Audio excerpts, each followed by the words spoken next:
Coucou tout le monde, alors aujourd'hui je fais une vidéo qui n'était pas du tout prévue au programme, donc là c'est une vidéo spéciale envie de papoter, mais le sujet sera moins d'être visible. J'ai dû prendre beaucoup sur moi avant de faire cette vidéo, j'ai dû vraiment me mettre en condition psychologiquement parce que ça va être très difficile. Voilà, tout simplement parce que je vais aborder le sujet de la maladie dont je suis atteinte, c'est-à-dire l'endométriose. Et des répercussions que ça sur ma vie en général. Donc là je vais prendre mes notes pour ne rien oublier parce qu'il y a énormément de choses à dire là-dessus et je vais parler de tout sans filtre. Alors accrochez-vous bien parce qu'il y a certains détails qui sont très durs à entendre sur cette pathologie. Donc avant je vais vous expliquer ce que c'est que l'endométriose. Donc c'est une maladie gynécologique qui touche les jeunes femmes et les femmes en âge de procréer. Donc en fait, pendant nos règles, vous avez le sang qui s'écoule et ce qui se passe avec l'endométriose, c'est que vous avez des règles qui sont rétrogrades, donc ça remonte, le sang remonte. Et ce dernier se dépose sur n'importe quoi, ça va se mettre sur la cavité, la cloison recto-vaginale, ça peut se mettre sur les ovaires, ça peut se mettre sur les trompes, ça peut se mettre dans l'utérus. Et là on parle d'adénomiose, donc je suis atteinte aussi parce qu'il faut savoir que dans mon cas personnel, j'ai un stade 4 qui est même plus opérable. Donc je suis obligée malheureusement de faire avec. Après ça peut aussi se mettre sur les intestins, donc vous vous retrouvez avec des alternances de constipation et de diarrhée au moment des règles qui sont vraiment catastrophiques parce qu'au moment des règles vous êtes obligé de courir aussi vite que Sonic pour avoir des toilettes à votre disposition, sinon vous vous faites dessus. Je parle en tant que vécu parce que c'est vraiment très pénible. Après donc ça peut aussi se mettre au niveau du diaphragme. Alors moi de mon côté je suis aussi atteinte à ce niveau là, donc vous avez des douleurs qui sont hyper violentes dans l'épaule droite, c'est comme si quand vous donnez des coups de couteau en continu dans l'épaule, c'est vraiment très pénible. Au départ quand j'ai eu ça, moi je pensais juste que c'était des courbatures, je mettais du Synthol, ça ne faisait rien du tout. Et après par la suite j'ai compris que j'en avais à ce moment-là en parlant avec mon médecin. J'ai fait une IRM qui n'a rien donné, tout simplement parce que le médecin m'a expliqué que le problème des lésions d'endométriose, il faut qu'elles soient déjà assez grosses pour qu'on les voit. Mais si elles sont encore petites, l'IRM ne sert strictement à rien et il faut passer en cellio. Et franchement, c'est ce qu'il m'a dit, je me vois mal vous faire une cellio uniquement pour constater que vous êtes malade tout en sachant, ça c'est mon chirurgien qui m'a dit, vous êtes déjà à un stade 4, je ne peux plus rien faire pour vous. Je risque de faire pire que mieux. C'est ce que m'a dit mon chirurgien qui est pourtant spécialiste de l'endométriose à Lille. Je suis un cas en gros qui est devenu désespéré. Donc voilà, donc en gros moi de mon côté mes premières douleurs ont débuté à l'adolescence, lors de mes premières règles. Quand j'allais au collège au moment de mes règles, ma mère m'a été obligée de me chercher en catastrophe parce que je ne tenais plus du tout sur mes jambes. Combien de fois ma mère elle m'a dit que c'était normal d'avoir mal pendant ses règles parce que ma mère souffrait aussi le martyre pendant ses règles, mais elle prenait sur elle, donc je soupçonne que ma mère en avait aussi.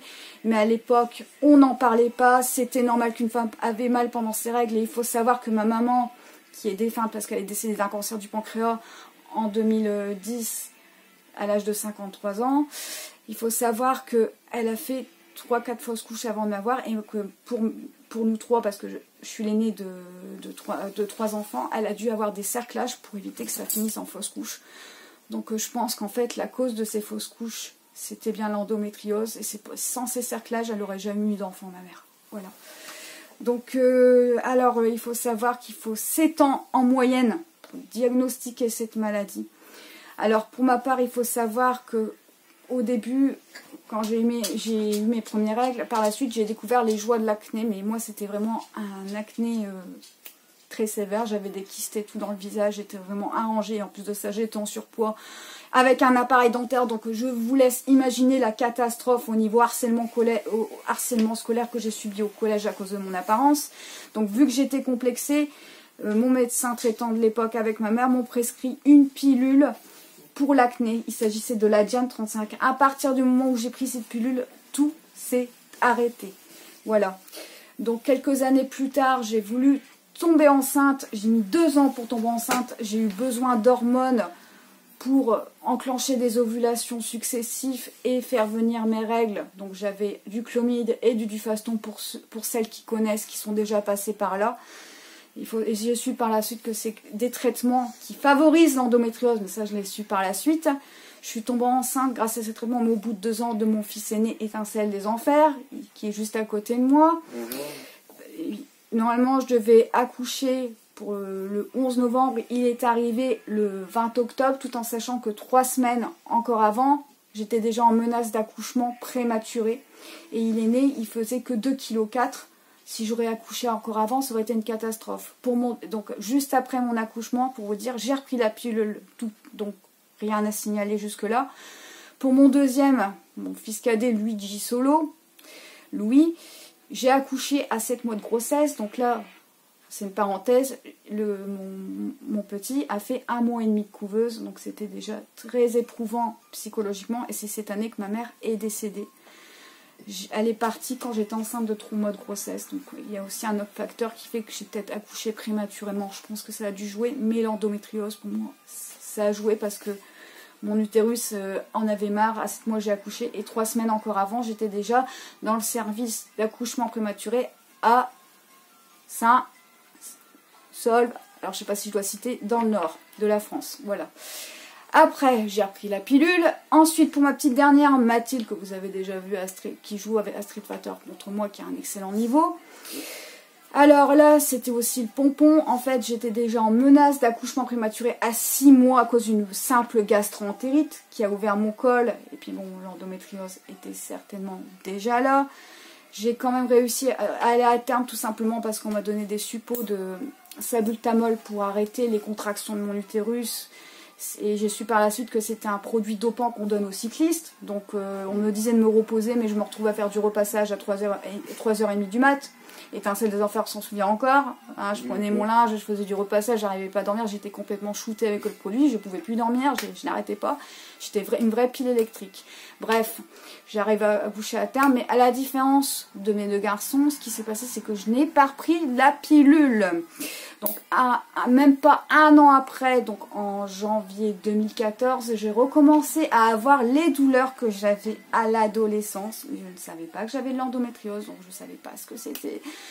Tous les mois, je souffrais le martyre. Alors au départ, on pensait que c'était l'intestin. Donc j'ai été orientée vers une gastroentérologue qui m'a fait une coloscopie, qui avait vu que j'avais de l'inflammation au niveau du côlon. Mais elle m'a orientée vers un gynécologue parce qu'elle pensait que c'était gynécologique. Elle était dans le vrai, mais qu'elle avait aussi soupçonné une maladie de Crohn. Elle a fait une biopsie, elle n'a rien trouvé. Par contre, elle se doutait que c'était gynécologique. Elle m'a dit, allez revoir votre gynécologue. Pour moi, c'est gynécologique.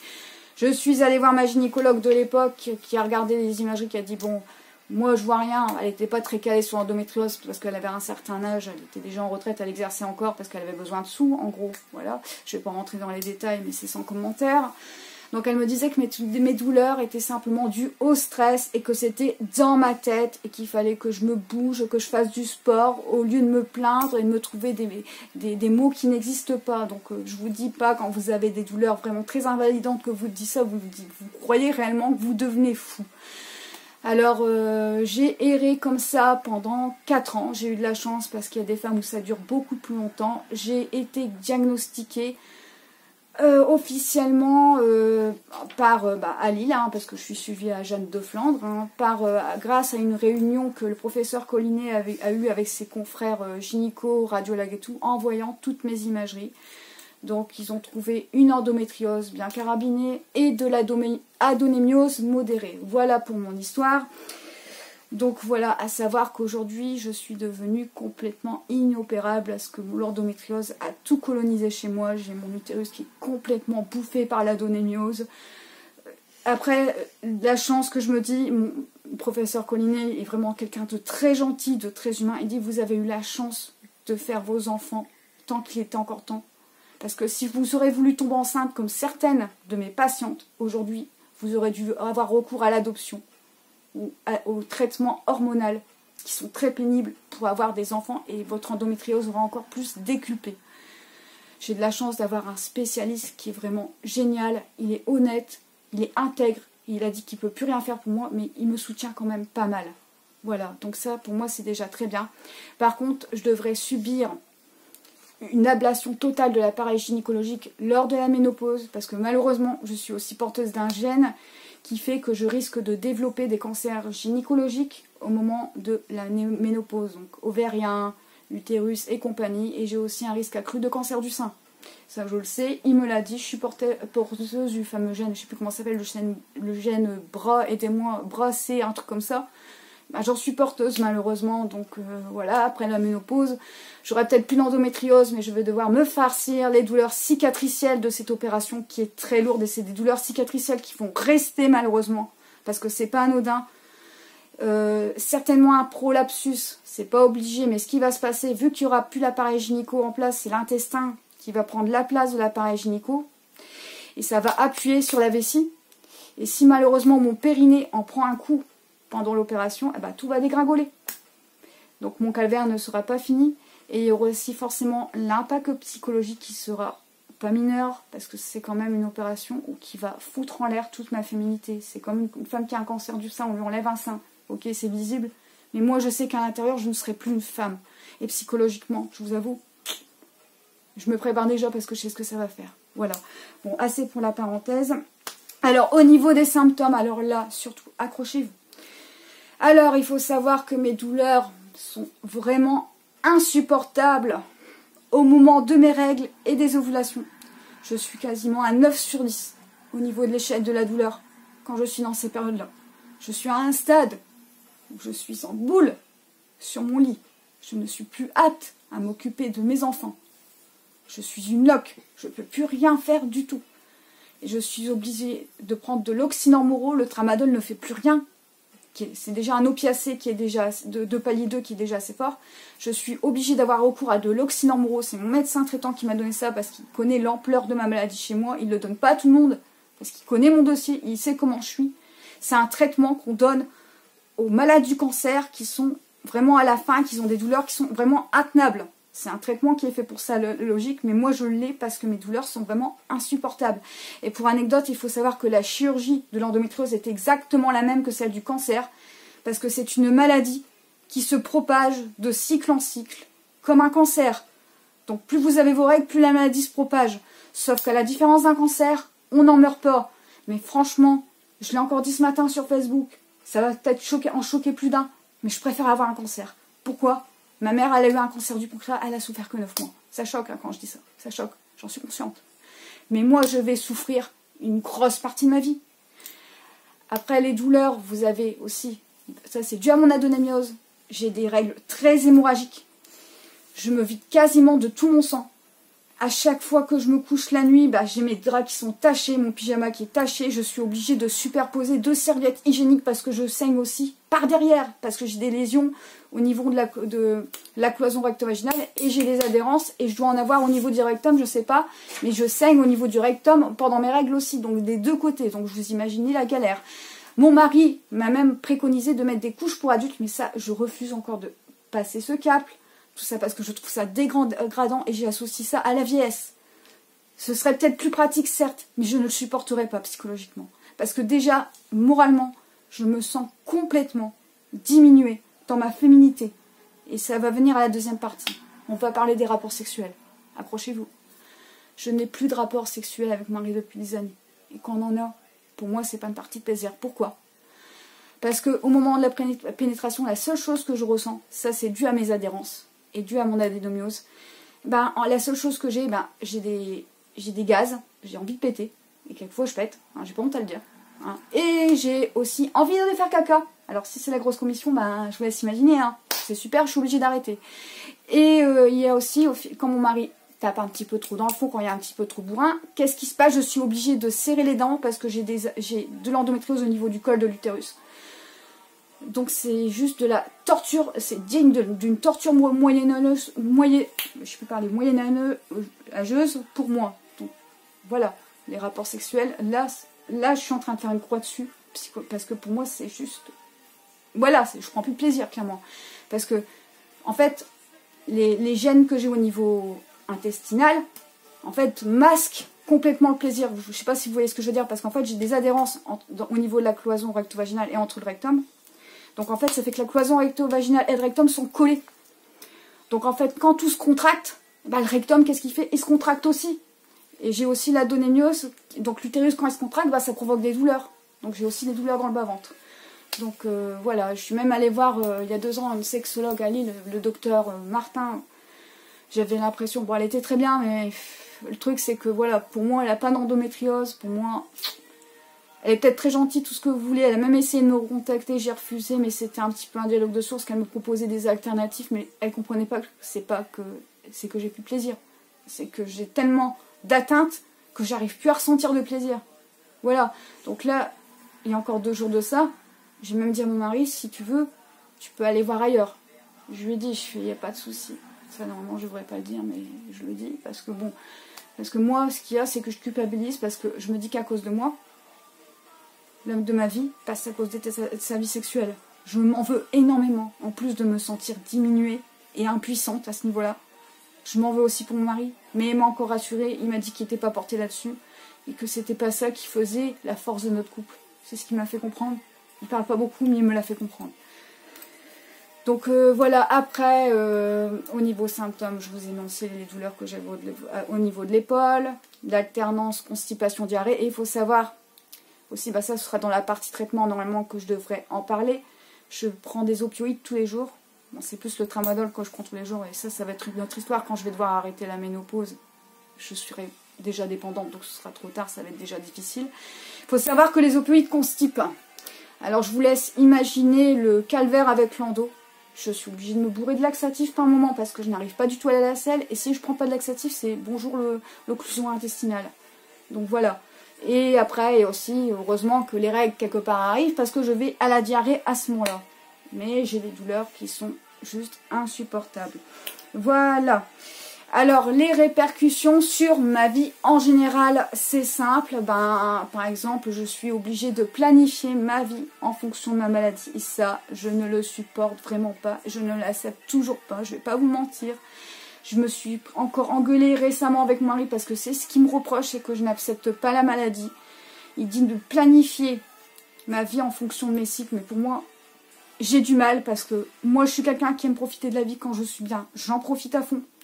Donc le peu que je suis bien, je fais un maximum de choses. Je sais pas ce que vous... En fait, j'en profite comme si j'étais quelqu'un, comme un malade du cancer qui a des périodes où il est bien. C'est exactement la même chose que moi, sauf que moi je vais pas mourir. Donc quand je suis bien, je sors, je joue à la console, je joue aux sociétés avec les enfants, bref, je joue avec mon chien, je fais vraiment tout ce que j'ai envie. Et j'en profite à fond. Voilà, parce que je sais pertinemment qu'en dehors de ça, quand je suis en période de crise, c'est juste pas possible. Voilà. Et alors après... On va parler aussi des traitements, entre guillemets parce qu'il n'y a pas de vrai traitement. Il y a juste des traitements palliatifs qui font vraiment pitié. Alors nous avons la pilule en continu, de préférence la progestérone. Mais moi il faut savoir que la pilule, maintenant, vu les expériences que j'ai déjà eues, c'est complètement niette parce que je souffre d'un déficit en protéine S. Donc c'est le sang qui est beaucoup trop épais. Et quand vous avez, et ça peut former des caillots, et quand vous savez ce genre de truc, la pilule, ça favorise le déficit en protéines, donc ça fait encore plus descendre votre protéine S, et vous avez des risques accrus d'embolie pulmonaire, ou de phlébite, ou de choses comme ça. Donc la pilule, maintenant, pour moi, c'est complètement niette.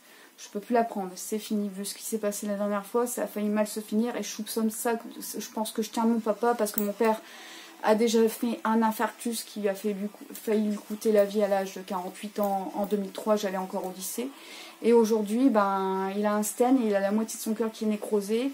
Et il se retrouve avec des fluidifiants. Donc je pense que cette anomalie génétique, que je la tiens plus de mon papa. Parce que ma mère, c'était d'autres problèmes. Voilà. Après, nous avons aussi la ménopause artificielle. C'est vraiment le traitement le plus lourd. Et pour moi, ça a été très dévastateur. Donc j'ai eu des injections de décapeptine entre septembre 2017 et janvier 2018, donc j'ai eu 5 injections. Donc l'infirmière vient tous les mois vous faire une piqûre dans la fesse et vous êtes ménopausée artificiellement. Donc il faut savoir que les 2 premiers mois je revivais parce que je n'avais plus aucune douleur, j'étais vraiment bien. Mais à partir du 3e mois, j'ai commencé à me taper tous les effets secondaires. Donc ce qui s'est passé, c'est que j'avais des bouffées de chaleur épouvantables. Je me réveillais, les draps ils étaient trempés. C'était la journée, j'avais chaud, j'avais continuellement chaud, j'étais obligée d'ouvrir la fenêtre. Après, je gonflais, je prenais du poids. Après, bon, j'avais des sauts d'humeur, j'étais déprimée sans savoir pourquoi. J'avais les cheveux gras. Ah oui, je perdais aussi énormément mes cheveux. Quand vous regardez les vidéos de 2016 sur ma chaîne, et vous comparez à 2019, par exemple, Vous verrez la différence de ma masse capillaire, c'est juste à pleurer. J'ai perdu la moitié, voire plus de ma masse capillaire. J'avais une belle chevelure. Là, il me reste quasiment plus rien. Et ça, c'est l'un de mes complexes. Parce que les cheveux, c'est aussi associé à la féminité. Et je vous dis quand même que ça, j'en ai encore gros sur la patate. Je me dis que j'aurais dû jamais prendre ce traitement. Parce que les médecins vous cachent quand même pas mal de choses. Et la chute de cheveux, ça en fait partie. Surtout que si vous avez déjà un terrain à perdre vos cheveux, et c'est mon cas. Ma mère, avant son cancer déjà, n'avait plus beaucoup de cheveux. Elle avait tendance à les perdre. Elle faisait même des piqûres, enfin je sais plus, des injections de bépantène, quelque chose. C'était une notion qu'elle mettait sur son cuir chevelu pour éviter de perdre ses cheveux. Mais bon, c'est la nature comme ça. Quand on a le terrain génétique, c'est comme ça. Voilà, ensuite, après, au niveau traitement hormonaux, ben, j'ai fait le tour. Il vous reste les opioïdes, ça c'est le seul truc qui me reste. Donc moi, pour ma part, j'ai le tramadol, j'ai l'oxynamoro, et je suis quand même très contente de les avoir. Après, les médecins disent ce qu'ils veulent, mais franchement, sans ces traitements, je vous avoue que je serais sérieusement dans la merde, parce que le tramadol, ça m'aide à supporter les douleurs modérées. Et l'oxynamoro, je suis bien contente de l'avoir quand je suis vraiment en crise et que c'est vraiment insupportable. Après, nous avons les anti-inflammatoires, qui sont bien ici quand vous avez des douleurs modérées, comme l'ibuprofène ou l'antadis, qui est vraiment exprès pour les douleurs gynéco. Ne pensez pas au spasfon quand vous avez de l'endométriose, c'est complètement inefficace. Le spasfon, c'est vraiment bien uniquement pour les petits bobos au ventre. Je me souviens qu'au moment de mes règles, quand j'étais au collège, on me donnait du spasfon, mais ça me faisait que dalle. Voilà. En gros, voilà, les traitements, c'est ça. Et au niveau des pilules, vous avez aussi des effets secondaires. Vous avez l'acné, vous avez les cheveux gras, les effets secondaires, mais c'est des effets plus light, entre guillemets, que la décapeptile. C'est juste le pompon. Et il y a aussi un truc que j'ai oublié de dire par rapport au décapeptile. Psychologiquement, je me sentais très mal. J'avais l'impression d'être une dame âgée, parce que j'avais aussi des courbatures qui sont liées. C'était dans les effets secondaires, je l'ai su par la suite, j'avais énormément de courbatures, je me sentais comme une vieille femme en fait. J'avais à l'époque, je suis en train de calculer, vu que c'était en 2017, ouais, j'ai eu entre 33 et 34 ans. Quand vous êtes ménopausée artificiellement à cet âge-là, psychologiquement, c'est très très très difficile, parce que vous avez l'impression de vieillir d'un seul coup, et c'est complètement contre nature. Donc voilà, grosso modo, il n'y a aujourd'hui aucun vrai traitement. Et ce que j'ai déjà eu qui fonctionnait bien, c'était les perfusions de kétamine et de lidocaïne que j'ai bénéficié à l'hôpital Hurier. Donc en fait, l'hôpital Hurier et Jeanne de Flandre sont en partenariat. En fait, le professeur Paulinet qui me suit et travaille en partenariat avec le docteur Wattier, qui est mon médecin de la douleur. Donc à un moment donné, j'avais des perfusions, mais malheureusement, il y a 2 ans de ça, au mois de décembre, j'ai fait mes perfusions. Je vais commencer à partir dans les vapes parce que ça vous fait un petit peu somnoler, ça vous shoot, faut dire ce qui est. J'ai commencé à ouvrir les yeux, ça va vous faire sourire, mais j'ai vu un Evoli, donc un Pokémon. Toi, ça te fait marrer, moi. J'ai vraiment vu le Pokémon sur ma table, les tables pour manger, les tables repas, je sais pas ce que vous voyez, les petites tables qu'on déplace pour mettre le repas. Et au moment où j'ai ouvert les yeux, je l'ai plus vu. Mais qu'est-ce que c'est que ça? Et j'ai vu un pot. Et puis j'ai même appelé l'infirmière, je lui ai dit, et en fait l'infirmière en a parlé au médecin de la douleur, et à partir de ce moment-là, j'aurais des illusions, tout simplement, parce que chez moi ça provoque des hallucinations. Mais le truc que je me suis gardé de lui dire, c'est qu'au jour-là, mais normalement on n'a pas le droit, j'ai pris du tramadol parce que j'avais déjà douleur, et donc le mélange tramadol et les perfusions ont fait que j'ai des hallucinations, parce que normalement le tramadol provoque aussi des hallucinations en temps normal. Mais je crois que les perfusions ont majoré les effets secondaires du tramadol, parce qu'habituellement avec le tramadol j'ai rien du tout, j'ai de la chance, je suis juste un peu dans les vapes. Et avec l'oxynamoro, le truc que j'ai oublié de dire, c'est qu'au niveau des effets secondaires, le truc que j'aime bien, c'est que ça rend euphorique. L'oxynamoro rend euphorique. Quand vous avez un coup de pompe, moi ça m'arrive, je vais pas. C'est vrai, j'en prends quand je suis fatiguée et tout, j'ai tendance à en prendre parce que ça donne la pêche en fait. Et c'est bien aussi contre les douleurs. Le tramadol, il y a quelques années, j'avais aussi cet effet-là, mais je ne l'ai plus parce que en fait, le corps est complètement habitué. Hein, le tramadol, à moins que j'en prends vraiment beaucoup, la seule chose que j'ai, c'est de la somnolence, c'est tout. Mais maintenant, l'effet que j'avais il y a quelques années avec le tramadol, je l'ai avec l'oxynamoro. Et c'est pas désagréable, mais ne faites surtout pas comme moi. L'oxynamoro, je le prends principalement pour mes douleurs. Et vraiment, c'est quand je suis vraiment très très très très fatiguée. Mais il faut savoir que la fatigue chronique, j'ai oublié de vous en parler, est due à l'endométriose, parce qu'il faut savoir que votre corps se bat continuellement contre la douleur. Parce que quoi que vous fassiez, vous avez mal, mais vous êtes tellement habitué que le corps se bat contre la douleur, donc ça entraîne une fatigue, le corps est fatigué, donc vous êtes constamment crevé. Et sans compter aussi La chose dont je n'ai pas parlé, c'est aussi le fait quand vous perdez beaucoup pendant vos règles, vous êtes constamment anémié. Moi, je sais qu'à chaque fin de cycle, eh ben, j'ai mon taux de fer qui fait... Donc voilà, je me retrouve avec de la fatigue, ma tension qui baisse, les cheveux qui tombent. Bref, la totale, et je suis obligée de faire ma petite prise de sang pour avoir des cachets de tardiféron si vous connaissez. Voilà. Ensuite, on va parler aussi de la chirurgie de l'endométriose auquel je n'ai plus le droit. Donc, quand vous avez entre un stade 1 et un stade 3 ou un stade 4 à la rigueur qui est encore opérable, vous pouvez vous faire retirer toutes les lésions parce que, comme me l'a dit le professeur Collinet, il ne faut surtout pas de faire de chirurgie incomplète avec l'endométriose parce que si vous faites une chirurgie incomplète, c'est ce que m'a expliqué le professeur Collinet, eh ben vous récidivez dans les 3 mois à venir. C'est super, hein.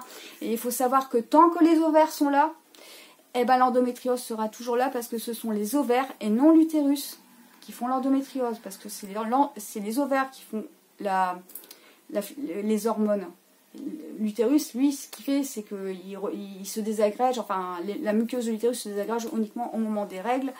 C'est juste ça, voilà. Et puis il y a le sang qui remonte, mais c'est dû principalement aux ovaires. C'est pour ça que moi, qui devrais bénéficier d'une totale, moi, si je veux complètement guérir aujourd'hui, il faut vraiment tout m'enlever. Mais comme a expliqué le professeur Collinet, c'est que si on m'enlève tout à mon âge, ce qui va se passer, c'est que je vais me taper un vieillissement prématuré, donc je vais me prendre 20 ans dans la tronche en 5 coups, donc je vais vieillir très très vite. Parce qu'il n'y aura plus d'activité hormonale, donc je vais vieillir, je vais me rider, je vais avoir des cheveux blancs, tout ce que vous voulez, voilà, je vais prendre du poids, ça va être la totale, je vais même avoir des poils qui poussent sur le visage, parce qu'il n'y aura plus d'ostrogène. Après, qu'est-ce que j'étais en train de dire, je suis en train de me perdre. La chirurgie. Ouais, la partie sur la chirurgie, merci. Après, si vous avez un stade où vous êtes encore opérable, on enlève vraiment toutes les lésions, sans rien négliger. Ainsi, vous avez un répit pendant un certain moment. Si c'est vraiment bien fait, soit vous avez de la chance, vous récidivez vraiment longtemps après, soit vous avez moins de chance et vous récidivez rapidement. C'est vraiment la roulette russe, tout en sachant qu'il y a énormément d'endo-girls qui passent énormément de fois sur le billard. Donc en fait, on ouvre, on ferme, on ouvre, on ferme, on enlève. Donc vous avez la convalescence après l'opération, vous avez les douleurs cicatricielles en plus. Bref, c'est la totale. Bref, donc moi, heureusement que je ne travaille pas parce que je vous avoue, vu mon stade, j'aurais un boulot, je crois que mon employeur, il y a longtemps, qui m'aurait envoyé chier, à moins que je me déclare comme travailleuse handicapée, ce sera peut-être plus accepté. Parce que les douleurs sont tellement insupportables qu'il y a des moments où vous êtes obligé de rentrer chez vous et ça a des répercussions aussi dans le domaine professionnel. De toute façon, ma voisine qui a de l'endométriose aussi, elle est localisée au niveau digestif et il y a des moments, elle est obligée de prendre des congés par rapport à ça parce qu'elle ne tient pas sur ses jambes et en plus de ça, au moment de ses règles, elle est obligée de courir aux toilettes et de demander à une de ses collègues de l'aider pour faire le cours parce que elle est obligée de courir aux toilettes, comme moi, évidemment, je cours aux toilettes. Voilà, on court plus vite que Sonic quand on va aux toilettes. Ça te fait rire, mais c'est exactement ça, on est obligé. Parce que si malheureusement on sort à l'extérieur, je vous dis pas, on est vraiment dans la merde, dans le sens figuré, comme propre. Voilà la petite pointe d'humour. Alors ensuite, mes ressentis pendant les grosses crises. Alors c'est simple, quand je suis vraiment en grosse crise, il y a des moments, j'ai carrément envie de mourir. Je vais pas vous mentir, j'y ai déjà pensé. Je me dis franchement, ça sert à quoi de souffrir comme ça? Il y a des moments où je me dis que si je meurs, je n'endurerai plus tout ça. Mais c'est vraiment sur le coup quand j'ai vraiment très mal. Habituellement, je suis quelqu'un de joyeux et tout, mais quand je suis dans cet état-là, c'est vraiment la chose qui me vient à l'esprit. Je suis pas suicidaire ni rien, mais c'est humain, quoi. C'est tellement la douleur est forte, je me dis, punaise, j'ai envie que ça s'arrête, il faut que je meure ou un truc comme ça. C'est vraiment sur le moment. Voilà, tu le diras après. Après, il y a aussi le fait que je suis aussi maman de 3 enfants, comme je vous l'ai dit, c'est que je ne peux pas m'occuper de mes enfants dans ce laps de temps. Donc le temps que je suis au lit en train d'avoir mal, je ne peux pas le passer avec eux, donc je culpabilise énormément en tant que maman. J'ai l'impression d'être une mauvaise mère, de ne pas pouvoir m'occuper de mes enfants. Mon mari, il est délaissé aussi, il est obligé de faire, entre guillemets, la boniche à s'occuper des enfants. Et ça me fait royalement chier, j'ai pas peur de le dire, ça m'emmerde énormément. Parce que il se tape tout le boulot à ma place et ça m'énerve et je ne le supporte pas. J'ai l'impression d'être un boulet, je le dis clairement, c'est le ressenti que j'ai. Et j'ai aussi l'impression d'être prisonnière dans mon propre corps parce que j'ai envie de faire des choses et je peux pas les faire. J'ai l'impression d'être en otage, c'est aussi simple que ça. Voilà. Après, il y a aussi par rapport à la vie sexuelle au niveau des ressentis, c'est que ma féminité, voilà quoi. Par exemple, j'arrive plus à mettre de robe parce que j'ai l'impression d'être une arnaque en tant que femme. parce que je ne suis pas complète, je ne me sens pas complète, que je peux plus avoir de rapport. Et je sais que ma féminité à l'intérieur de moi est complètement grignotée par la maladie. Donc j'arrive plus, même mon mari m'a encore demandé hier, les robes, franchement, quand j'en mets c'est vraiment pour faire plaisir à mon mari. Et encore, j'ai l'impression d'être une arnaque quand je mets une robe, parce que je me sens pas femme, c'est aussi simple que ça. Je ne me sens plus comme une vraie femme. Je sais pas si parmi les endo-girls qui me regardent, vous avez le même ressenti, mais j'ai plus l'impression d'être une vraie femme à cause de cette maladie-là. Voilà. Donc, comme je vous l'ai dit tout à l'heure, il me semble que je vous l'ai dit, au niveau des rapports que je peux plus avoir, je me sens foutue, je ne sers plus à rien, quoi. Je suis plus une femme, quoi. Je me sens diminuée. J'ai plus le droit au plaisir sexuel, j'ai plus rien, je peux plus satisfaire mon mari. Je vous l'ai dit, pour moi, après, je sais qu'il n'est pas d'accord que je le dise dans la vidéo, mais je le dis quand même. Je lui ai déjà dit, si tu veux, ça me dérange pas que tu ailles voir des maîtresses pour te soulager, mais il veut pas. Voilà, parce que je lui interdis pas, il sait que je lui autorise, moi ça me dérangerait pas. Je suis assez ouvert d'esprit et j'arrive à me mettre à la place de l'autre, donc c'est pour ça que je l'accepterai. Mais mon mari, étant très gentil, très amoureux et très humain, il le refuse catégoriquement.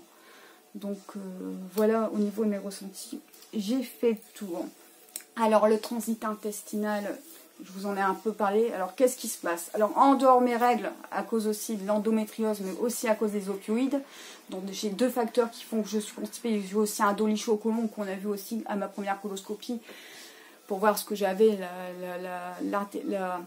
La gastro-entérologue s'en était aperçue, en fait mon côlon il est plus long que la moyenne, donc c'est pour ça aussi que je suis constipée. Donc j'ai trois facteurs en fait.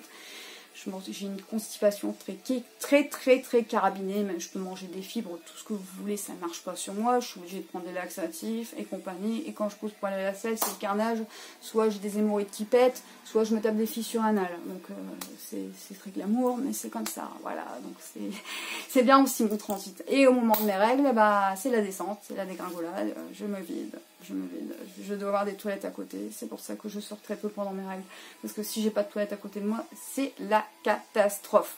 Voilà, donc ensuite, alors concernant mes proches et les gens extérieurs, donc mes proches pour ma part sont très compréhensifs, j'ai des amis qui sont vraiment adorables, j'ai une meilleure amie qui est géniale.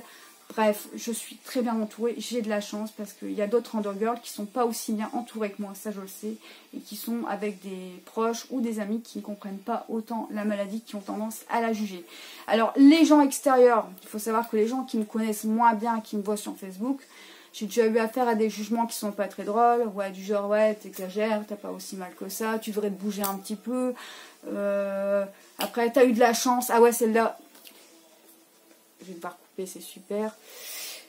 Celle-ci, elle est magnifique aussi. T'as eu de la chance, t'as eu des enfants. Oui, comme si c'était justifié que le fait que j'ai eu des enfants, que j'ai le droit de souffrir et me taper tous les effets secondaires. C'est un truc qu'il faut pas me dire parce que ça me fait bondir. J'ai peut-être eu de la chance d'avoir les enfants, mais c'est pas une raison pour que j'ai le droit de souffrir ainsi, ok? C'est vraiment un truc que je ne supporte plus. Il y a aussi, ah, mais pourquoi t'as pas pris un deuxième avis? Bah, il faut savoir que ma voisine qui est atteinte aussi d'endométriose a été suivie à Paris. Et qu'à chaque fois, ben, pourtant elle n'est pas aussi atteinte que moi, on lui prescrit la pilule en continu. Donc à Paris, ils sont autant démunis qu'à Lille. Et en plus de ça, à Paris, apparemment, ils n'ont pas les perfusions de kétamine et lidocaïne par rapport à Lille. Donc à Lille, ils sont un peu plus avancés. Et ben voilà, quoi, je vais pas faire 36 spécialistes pour qu'on me dise la même chose, que je suis inopérable, que ceci, cela, et que manque de peau, un jour je tombe sur un chirurgien qui veut me faire n'importe quoi, comme ça, ou une descente d'organes, parce qu'il y a des chirurgiens que pour les frais d'honoraires, ils sont prêts à vous faire n'importe quoi, n'importe comment, donc c'est pour ça que je suis pas très confiante, tout en sachant que j'ai vraiment très confiance au professeur Collinet, c'est quand même un des plus grands spécialistes de l'endométriose. Donc non, je n'irai pas voir ailleurs parce que je sais que je suis avec quelqu'un qui est honnête, et intègre et très empathique. Donc non merci, je n'ai pas envie d'aller voir ailleurs. Je suis arrivée à la partie où je vais m'adresser à tout le corps médical. Alors ce que je vous demanderai, c'est de trouver un traitement qui soit réellement efficace, avec le moins d'effets secondaires possibles, parce que par exemple le décapotite c'était juste une catastrophe, c'est certes efficace mais c'est bourré de désagréments et d'effets secondaires. Et le truc que j'ai oublié sur le décapotite, c'est que ça décalcifie aussi les os dans le long terme et ça peut entraîner une ostéoporose précoce et ça peut favoriser l'apparition des problèmes cardiovasculaires parce que sans oestrogène, nous les femmes, on se retrouve à égalité avec les risques de maladies cardiaques au niveau des hommes. Ça, j'ai oublié de le dire tout à l'heure. Moi, c'est dit, c'est fait. Moi, ce que je veux, c'est un traitement avec le moins possible d'effets secondaires contraignants possible, quelque chose qui fonctionne dans la durée et aussi qui nous guérisse complètement. Parce que je vais vous expliquer, ça existe depuis la nuit des temps. Et il y a aussi le fait que pour le Covid, bizarrement, en quelques mois, on a sorti un nombre incalculable de vaccins pour être tranquille.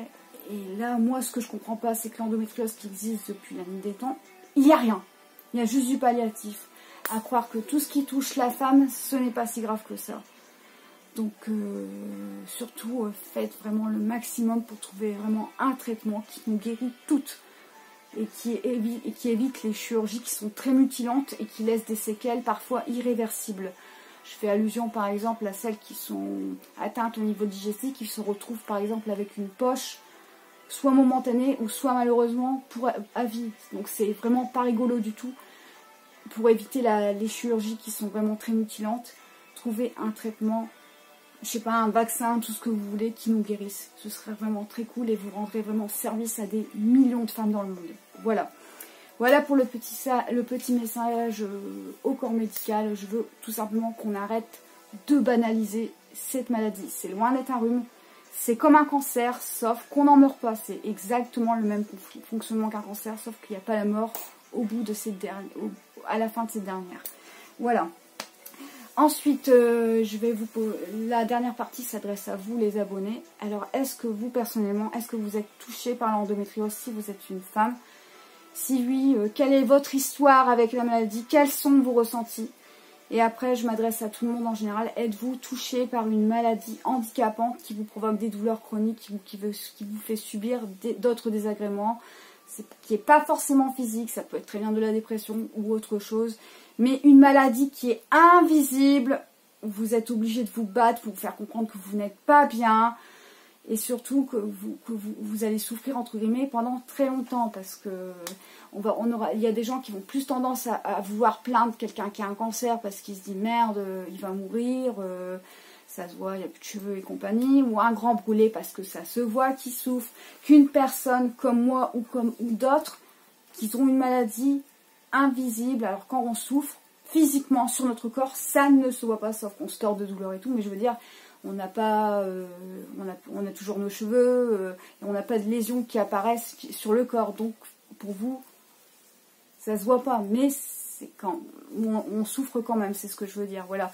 c'est pas parce que qu'on se plaint et tout qu'on n'a rien, au contraire, on souffre quand ça va pas, c'est que ça va pas. Une maladie invisible, pour moi, c'est quand même pire qu'une maladie qui est visible, parce qu'on est toujours en train... On se sent obligé, en fait, de se justifier, en fait, et puis ça peut agacer à la longue. Ou bien, les gens, il y a des gens qui vont croire qu'on se plaint continuellement, mais c'est pas ça, c'est parce qu'on souffre. Donc, on est autant à plaindre qu'une personne qui souffre d'un cancer, je trouve. Donc, un petit peu de tolérance pour les gens qui ont tendance à avoir des préjugés, merci. Ce sera vraiment très gentil de votre part. Parce qu'il y a des gens qui sont peut-être compatissants, mais il y a des gens qui sont moins cool. Donc moi, je m'adresse plus aussi à ces gens-là. Donc si vous, par contre, vous souffrez d'une maladie, n'hésitez pas via un commentaire à nous raconter votre histoire avec votre maladie et aussi vos symptômes. Comme ça, vous vous sentirez moins seul. Moi, via vos commentaires, je serai là aussi pour vous soutenir. Et il y a aussi d'autres abonnés qui viendront vous soutenir et ça vous fera vraiment beaucoup de bien. Cette vidéo est aussi faite pour ça, c'est pour vous. Pour s'épauler les uns les autres. Et moi, ça, je trouve ça vraiment très beau, qu'on s'entraide mutuellement et qu'on arrête de se tirer dans la patte. On devrait tous ensemble s'unir quand quelqu'un ne va pas. Et l'aider. C'est aussi le message de ma vidéo. Donc, n'ayez pas peur. N'hésitez pas à être sans filtre comme je l'ai fait, à lire tous les symptômes. On sera tous là pour vous écouter. Moi, je serai là pour lire vos commentaires et mes autres abonnés seront aussi là pour vous lire et puis pour vous épauler psychologiquement si ça ne va pas ou physiquement. Voilà, donc je vais laisser la parole à mon fils aîné Étincelle des Enfers parce qu'il tenait à être présent sur cette vidéo et il va ainsi vous livrer tous ses ressentis. Bon, il faut savoir que Étincelle ne veut pas être visible, on va juste l'entendre parler. Je réagirai par moments à ses dires, mais on va l'écouter. Vas-y Étincelle, la parole est à toi. Alors moi je trouve que l'endométriose est une maladie très douloureuse qui touche. Parle plus fort s'il te plaît. Ouais, l'endométriose, je trouve que c'est une maladie qui est très douloureuse et elle touche surtout une femme sur 10. Après, l'endométriose est une maladie très handicapante, à ce que je vois. ah ouais, ouais, forcément. Non, mais tes ressentis. Bah déjà quand je vois ma mère clouée au lit, hein, je me dis directement que bah, elle a des douleurs, que c'est l'endométriose, ça se voit directement. Et quand j'ai des douleurs et que je le dis pas, tu t'en rends compte? Bah oui, quand même, je me rends compte quand même. Et du coup, ce que je fais, c'est que déjà je lui apporte mon soutien, déjà. Après je lui apporte ses médicaments, alors tout ce qu'il faut, hein. Là à force je commence à avoir l'habitude et du coup je sais quoi lui prendre. Et après je lui passe sa bouillotte. Hein, ça peut être très bien aussi. Supporter la douleur, ça aide à supporter la douleur avec la bouillotte. J'ai oublié de le dire aussi dans la partie traitement. La bouillotte c'est bien, mais c'est uniquement pour supporter la douleur. C'est pour le chaud ou le froid, ça dépend des gens. Moi c'est plus le chaud, bah, ça aide à apaiser, mais ça supporte, ça part pas. Par exemple, si vous allez prendre un bain chaud quand vous avez de l'endométriose, quand vous êtes en crise, vous allez être bien dans le bain chaud, mais une fois que vous sortez, bah rebelote quoi. C'est momentané, je te laisse parler. Qu'est-ce que tu as encore à dire? Déjà, il faut 7 ans en moyenne pour être diagnostiqué. C'est la moyenne, tout en sachant que moi, ça m'a mis 4 ans. Il y a des femmes, j'ai discuté il y a 2 jours avec une pharmacienne qui a aussi de l'endométriose. Elle a été que diagnostiquée cette année et elle a l'âge de 46 ans. Alors vous imaginez, elle a commencé à avoir ça, ses premières règles. Elle avait vraiment de quoi péter un plomb, à se dire que c'était dans sa tête. Elle a entendu ça pendant des années. Et quand on vous dit que c'est dans votre tête alors que vous souffrez, c'est ce qu'il y a de pire. Mais ça, c'est le problème des médecins, que quand ils sont impuissants et qu'ils ne savent pas, ils ont tendance à vous dire c'est dans votre tête, alors que c'est parce que le réel problème, ça vient d'eux, c'est parce qu'ils sont complètement incompétents, ils ne savent pas quoi faire, ils ne savent pas ce que c'est, ils ne savent pas comment vous soigner. C'est le réel problème, ça ne vient pas de vous, je vous rassure. C'est le médecin qui est complètement à côté de la plaque, et quand c'est comme ça, il ne faut pas hésiter à changer de médecin. Voilà. Alors il y avait une dernière chose que j'avais oublié de le dire à un moment donné, où je disais comme quoi que la maladie est très douloureuse et qui touche une femme sur 10, c'est en âge de procréer. Voilà, donc ça touche vraiment les femmes à partir de la puberté, donc dès les premières règles jusqu'à la fin des règles. Mais après la ménopause, par exemple, comme moi je vous l'ai dit tout à l'heure dans la vidéo, si vous subissez, par exemple, vous devez subir une totale, vous devrez encore subir les douleurs cicatricielles de l'opération, l'impact psychologique. Donc il y a encore plein de choses qui vous attendent derrière, donc c'est jamais totalement terminé avec l'endométriose, sauf qu'entre guillemets ce sera plus light que les douleurs de l'endo, mais ça prend jamais réellement fin au final. Voilà, je te laisse parler.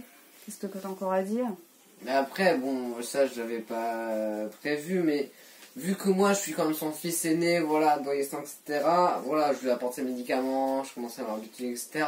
Mais d'un côté, parfois je m'inquiète un peu parce que, voilà, à un moment donné, elle avait l'histoire de caillots aussi. Ouais, ça c'était dû avec la pilule. Je me retrouvais à l'hôpital parce que j'avais mon sang qui s'était épaissi et ma protéinèse qui était descendue à cause de la pilule. Ben, il y a plusieurs médecins qui sont assistés avec la pilule chez moi et on a enfin compris que ça ne servait à rien de me donner la pilule parce que ça me provoquait plus de désagréments qui pouvaient s'avérer très dangereux si je la continuais. Donc la pilule, ils ont complètement abandonné avec moi parce que quand on a un déficit en protéinèse, ça ne fait pas du tout pour ménage les hormones avec parce que, comme je vous l'ai dit tout à l'heure, c'est soit l'embolie pulmonaire, soit la phlébite. Donc la pilule, quand on a un problème de protéine S, qu'on a le sang trop épais, il faut complètement oublier. Même à un moment donné, t'étais bien, etc., t'avais promené des chiens dans la carrière. Et on a de la chance que nous, on a... C'était en période quand papa était en télétravail. Ouais, quand papa était en télétravail. En 2020. Et elle était dans la carrière, et la carrière, c'est une minute. J'étais avec ton frère, j'étais avec Luigi Solo. J'étais avec Camille, en fait j'étais en train de promener le chien. Et d'un seul coup j'ai des douleurs, je me suis carrément écroulée par terre, tellement que c'était insupportable, je hurle les douleurs, je pleurais, ma chienne était en train de pleurer parce que j'avais mal, mon chien est très réceptif aussi à mes douleurs. Mon chien et mon chat sont vraiment des petits anges, hein, parce que quand je souffre, là, systématiquement j'ai mon chien et mon chat à côté de moi, c'est vraiment des petits amours, ils ressentent tout. Quand vous avez mal quelque part, un animal le ressent systématiquement, donc quand je suis en crise et que j'ai l'un de mes animaux, l'une de mes deux bêtes qui est là avec moi, bah, elle va plus bouger, elle va rester à côté de moi. Donc c'est ça qui est merveilleux. Donc à ce moment-là, mon chien pleurait, Louis a pris mon téléphone et a téléphoné à mon mari qui était dans la maison en télétravail à ce moment-là. Mon mari s'est précipité en catastrophe dans la carrière, il a dû limite me porter parce que je ne tenais plus sur mes jambes tellement les douleurs étaient insupportables. Et après, bon, c'est comment tu l'as vu, je suis arrivée sur mon lit, je m'écroulais, je pleurais tellement que c'était infernal. Et puis, ah oui. Moi, à un moment donné, j'étais à la maison, ouais. et il y a papa qui m'appelle et fait « Bon, Raphaël, t'as intérêt à courir sur la route, tu prends un verre d'eau, tu prends ses médocs, et tu cours sur la route à aller, aller lui passer ses médocs. » Ah ouais? Oui, c'était ça. Ah ouais. Heureusement que t'étais arrivé presque devant la maison, mais moi, j'ai fait tout comme un dingue, j'ai couru, j'ai... Wow. Mais ouais. Après, il y avait quoi aussi comme anecdote? Bah après, il y en a plein quand même, hein, mais... faut s'en souvenir, avec les volis, hein, comme tu l'as dit. Hein. Ouais, ça c'est quand il y a les hallucinations avec les perfusions de kétamine et de lidocaine. Et à cause de ça, les perfusions, je peux plus les avoir. Alors, je sais pas si cette anecdote, je peux la dire ou pas, mais à un moment donné, tu t'es promené dans la carrière, mais c'est à un moment donné où t'avais... Quoi? T'as des choses à dire, il y a des trucs qui sont pas à dire. Bah, apparemment, bah après, vous êtes libre de croire ce que vous voulez au paranormal ou quoi. Ouais. Mais elle était dans la carrière et je crois ouais. qu'elle avait après, moi, je suis réceptif à certaines choses. Après, je suis un aimant, mais c'est on y croit ou on n'y croit pas. C'était au moment où je prenais la pilule Misolfa. En fait, j'étais en train de me promener dans la carrière de chasse. Mais je l'ai su par une médium. C'est soit on y croit, soit on n'y croit pas. Donc je vous respecte complètement si vous n'y croyez pas, il n'y a pas de souci. Par contre, soyez respectueux si vous n'y croyez pas, merci. En fait, j'ai entendu une voix dans ma tête qui m'a dit danger. Alors quelques jours après, en fait, quand cette voix m'a dit danger, en fait, mon taux de protéine S était descendu à 32%. Le médecin traitant, il m'a dit si tu aurais persisté avec cette pilule, quelques jours après, tu ne serais plus là. Donc je pense que c'est par hasard que j'ai entendu cette voix qui m'a dit danger dans la tête. Moi au départ je croyais que c'était mon intuition. Après c'est soit on y croit ou on n'y croit pas comme je vous l'ai dit. Hein, parce que j'ai vraiment peur d'être jugée par rapport à ça. Il y a une médium qui m'a dit qu'en fait simplement en fait c'est ma mère, ma défunte mère qui s'est manifestée en fait. Qui m'a parlé dans ma tête. En fait c'est vraiment étrange. Même moi j'ai encore du mal à y croire. Mais ma mère apparemment est très présente avec moi. Notamment quand je suis en crise. C'est une médium qui me l'a dit. Elle est toujours là, d'une certaine manière. Donc, c'est beau, c'est comme ça, mais c'est vraiment c'est l'un des trucs les plus fous qui m'est arrivé. Après, il y a eu d'autres choses, mais je sais pas le sujet. Il y a des choses qui me sont arrivées, mais je suis pas là pour parler de paranormal. Mais il y a des choses qui ne s'expliquent pas, c'est comme ça. Alors, même moi, au départ, j'ai eu du mal à le croire. Je pensais vraiment que c'était mon intuition, mais c'était pas ça du tout. Voilà, je te laisse parler. On en parlera peut-être dans une autre vidéo pour parler. On verra ça, voilà. Mais donc, ouais. Après, au niveau ressenti, toi personnellement. Je trouve qu'il y a quelques dangers, oui, il y a quelques dangers. T'as quand même frôlé la mort à ce moment-là, quand même. On peut dire que t'as quand même frôlé la mort parce que si t'aurais continué, bah, j'aurais pu une maman quand même. C'est dû à un traitement en plus. Quand j'ai appris ça, que t'avais frôlé la mort, j'étais, comme on dit décontenancé. On dit, j'étais en PLS quoi. Je me dis, ah ouais quand même. Et je crois que, ouais. Je sais pas comment j'aurais fait quand même. Alors question étincelle, as-tu des copines à l'école qui souffrent pour toi peut-être d'endométriose sans le savoir? As-tu déjà vu des copines qui se sont pliées en deux pendant leurs règles à tout hasard? Alors, je crois pas. Bah après, oui, il y a une amie à moi, oui, qui a serré. Bon, après, je crois pas que c'est l'endométriose, mais qu'elle est quand même pliée en quatre. Hein. Mais voilà. Et lui as-tu déjà suggéré d'aller consulter un gynéco compétent pour voir si elle n'est pas atteinte pour avoir une IRM? Ah non, ça, j'avais pas fait ça. D'accord. Donc t'as plus rien à dire, c'est bon? Ouais, je crois que j'ai plus rien à dire. Donc là, sur ce, j'espère que vous aurez apprécié ce contenu un petit peu atypique de cette vidéo, un peu qui sort du contexte général actuel de ma vidéo, enfin de ma chaîne. Vous m'avez compris, ça sort carrément du contexte. Habituellement, c'est plus des vidéos gaming ou sur le cosplay. Là, c'est complètement différent. J'espère que vous avez apprécié cette vidéo dans laquelle je me suis complètement mise à nu. Donc si c'est le cas, n'hésitez pas à laisser un pouce bleu de soutien. Ce sera très gentil de votre part. Ça m'ira droit au cœur et ça va vraiment beaucoup me toucher parce que je sais que cette vidéo aura été efficace pour vous quelque part. Vous aurez peut-être reconnu si vous êtes atteint d'une maladie invisible. vous avez peut-être une proche qui est atteinte d'endométriose ou ça vous a tout simplement touché. Voilà, donc je vous souhaite une bonne journée ou une bonne soirée selon le moment où vous avez visualisé ce podcast.